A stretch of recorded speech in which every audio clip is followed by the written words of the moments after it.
Hi everybody, Sue Johnson here, in case you don't know me. I have about 5 projects on the go, and I was going to show you this one first. And the others, I think I'm just going to take you around the house and show them to you because they're all in different places. And when I do that, it gives you an idea of what my house is like.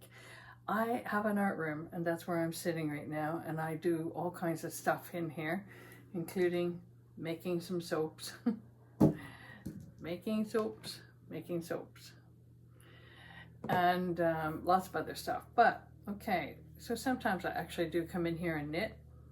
So I heard about this idea where you knit a sweater from the bottom up, you go up to the underarms, then you knit each sleeve, and then you join them all together in the round.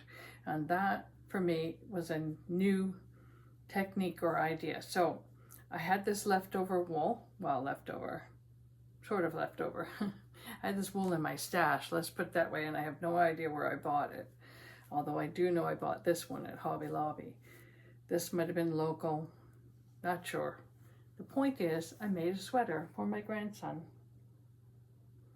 So I started from the bottom up, so I knit a generous 2-inch rib cuff or bottom, then just continue going up till they got to the underarm. Then I made each sleeve, which only ends up to be about like here, and then I joined them all in the round. That was a bit tricky, and then you have to leave this space under the arms. I'll show you that.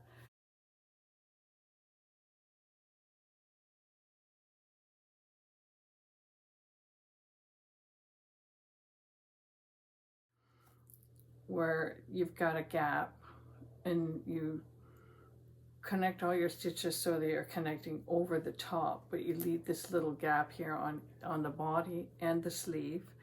And then then you have to start decreasing for the yoke. I'll give you the pattern as well, what I followed, what I did. And then you come up to the head, the neckline. And I have, where is he? I have a head that's bigger than my grandson's head. And the sweater does actually, just to test it out, I put the sweater over it, and sure enough, let's get your sweater on here, buddy. It goes over nicely without any problem. Now this is bigger than what my grandson's head would be. He's turning 3, and that's why I made this sweater for him. So it turned out, and I find that when something turns out and works well, I want to do it again. So this is all worsted weight yarn, and I used a number 8 and then 10 needles, and then used some double pointed needles when I got back up to here, and I used a very stretchy bind off. So that's my grandson's sweater. I'm not going to block it, and knowing my daughter, she'll probably wash it and throw it in the dryer, forgetting that you have to take care. But where it's mostly worsted weight, I think it would last. But I'm going to give her washing instructions anyway. So let me take you on around the house so you can see where the rest of my knitting is, because I don't just knit in one place. In fact, I have this art room, as I mentioned, but I'm not here that often, not for knitting. I'm here for other things usually. So let me take you on the tour. All right, here we go. Here's the tour. Tour to go to my knitting. Instead of gathering all my knitting and bringing it to the art room, I thought I'd take you to where it is. First stop is going to be my bedroom. Excuse the laundry. Excuse the mess. Oh, here's some knitting. Yes, this is a sweater I'm working on for myself. And this one, I did the body and knitted up. And I'm doing, it's a drop shoulder. And I picked up about, I think 90 stitches for the sleeve. Now the sleeve is quite wide, but I wanted a 3/4 sleeve, so I brought it down to a certain point. I'm actually going to knit the cuff, and I've gathered this in a little bit. I'm going to knit the cuff and then just sew it on. Why am I doing that? Because I tried to decrease and make a cuff from here, and I just wasn't getting the cuff big enough. I actually had to use 52 stitches for a cuff, and I'm going to put that on. And I always have to do the other sleeve as well. But this is ribbing on the bottom, knit up to the underarm. Actually, I knit all the way out. No, I knit to the underarm. Then I left the space, that's right. And then went up to the shoulder, joined the shoulder together, leaving the gap, of course. And I decided to do some eyelet detail along here. So, and I might, on the cuff of the sleeve, do some eyelet detail and then have the ribbing cuff here.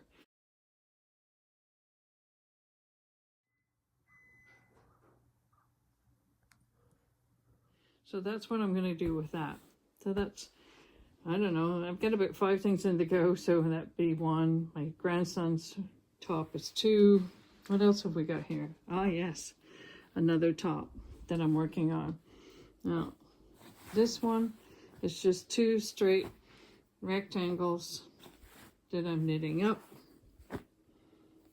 Just give me a second, I'll get it straightened out. Okay, here it is. So it's just 2 rectangles. I'm working on the second rectangle piece, and I knit some lace and put it on the bottom. I have the other lace knit for the back piece, which right now, actually, I'm not sure where I put it, but I'll find it. So it happens. So 2 basic rectangles, and I knew the width. I probably have 100 and something stitches. Usually 210 is good if I want a generous loose top. Anyways, and I'm going to sew it up the side, each side, leave a space for the arms, sew the shoulders, and there will be my top. And the only significant something different about this top is the lace on the bottom. And I've shared that lace pattern in a previous video. So, and this is, I love this cotton from Hobby Lobby, and it is, I split it in half. It's 4 strands, so I take 2 and 2 and just unwind it. I have a whole system I use, and if you're interested, just let me know, and I can show you how I do that. But it makes for a lighter, almost a DK weight, so it's not too heavy. I like it light, and it drapes nicely, and it works for me. And you're actually getting 2 balls for 1 when you buy it. So, okay, what's next? They just get set aside. Okay. Knitting table. All right, let me set this one up. All right, this is, I love this cotton. Again, I bought a whole bunch of it when I went down to Cheektowaga, Hobby Lobby. So I separate it. I see what it looks like when it's just a single or 2 strands. So I take the original ball of yarn and I split it in 2, and then I start knitting with it, and it makes it a DK weight, which is very light. And I like this, I love this cotton because it's soft, and I like things that are soft. So this one I'm knitting in the round, and I'm using, I think I'm using 6 or 7s. Looks like a 7, yeah. And I know sometimes what you do is you start off your ribbing with a smaller needle, and then you go to larger, but I don't always do that. So in this case, the whole thing is knit with a number 7. And it's about 210 stitches around because I wanted somewhat of a loose fit. Now I can do 210 stitches, but depending on what type of yarn you're using, the drape is different, and sometimes it's a little bit more close fitting, sometimes it's a little bit more loose. And this has not been blocked yet. I'm going to knit up 16 inches to the underarm, and I'm not sure if I'm going to leave it like a cap sleeve or make it sleeveless. But that's a nice thing about going from the bottom up, is you can figure it out as you go along, and that's always fun. So that's are we keeping count here? 1, 2, 3, is this 4? I think so. I purchased these gauze bags on Amazon, and that's how I keep track of my projects, at least up to a certain point, as long as they continue to still fit into the bag with the yarn I'm using. It makes it really easy to see what project I'm working on. So that's that. So, true confessions here. I am still working on this top. I know I've showed it in a previous video and said it was finished, and it was finished, blocked and everything. And this is a merino wool, very soft. But I'm not sure what I want to do with the sleeves, so I've been trying with, different ideas.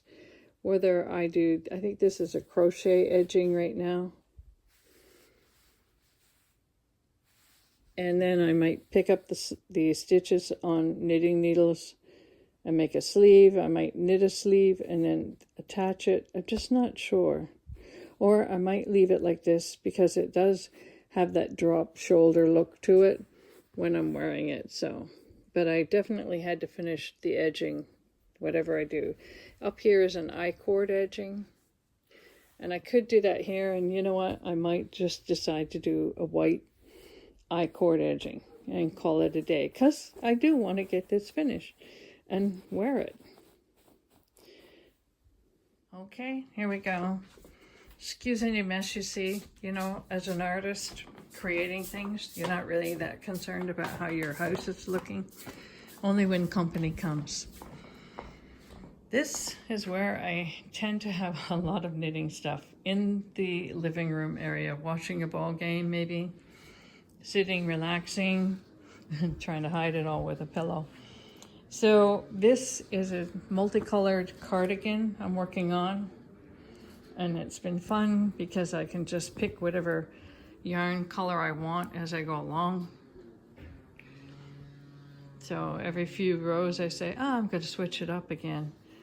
So that's what that is. That's kind of not really an afterthought, but it's not like one that I'm hurrying up to get done. And here's my yarn ends, all those little pieces that you have you're not sure what to do with. I've decided to use them up in this, so no rush on that. Here's some of my yarn. Here's my top, the other green portion that I was working on. What have we got in this knitting bag? Nothing. Oh, guess what? I think, even though I have this stuff out here, yarn on the floor, and yarn in each one of these containers. Why do I keep it in the living room? No, I don't know, in case I want to use any of the yarn. I changed my mind. I want to start something else. Again, here, I keep it in gauze bags because then I can see the color of the yarn, and that reminds me, hey, you need to do something with this. Here's the one, I love this cotton that I've split. It's ready for use to finish that other top I was showing you. Okay, well, that's the yarn tour for today. And I can't wait. I love knitting, and I just can't wait to get at it. I've had other responsibilities. In case you're wondering, I'm wearing a shawl that I knit in a silk blend, merino silk blend. And I did this years ago. Well, not years ago, last year. It's not that old. And I just wear it over a t-shirt. And it gives me a little bit of extra warmth, but not too much. And it helps me remain cool while I go through menopause, which is never going to end. I started menopause symptoms at 43. I'm 71. Do the math. It's never going to leave me. Anyway, cheers. That's my knitting for today, this weekend, this week, this month. No, you'll see me again. Stay tuned. I love doing the shorts, so stay tuned for that. You might have caught a glimpse of a basket I'm crocheting and a Sophie scarf I'm working on. Actually, it's not a Sophie scarf. I call them petite scarf because technically I have never purchased the Sophie scarf pattern, but you know the shape and the way the edges are and the length and so forth. And I just figured that out, and now I'm knitting one up. So I'll talk to you about those things later.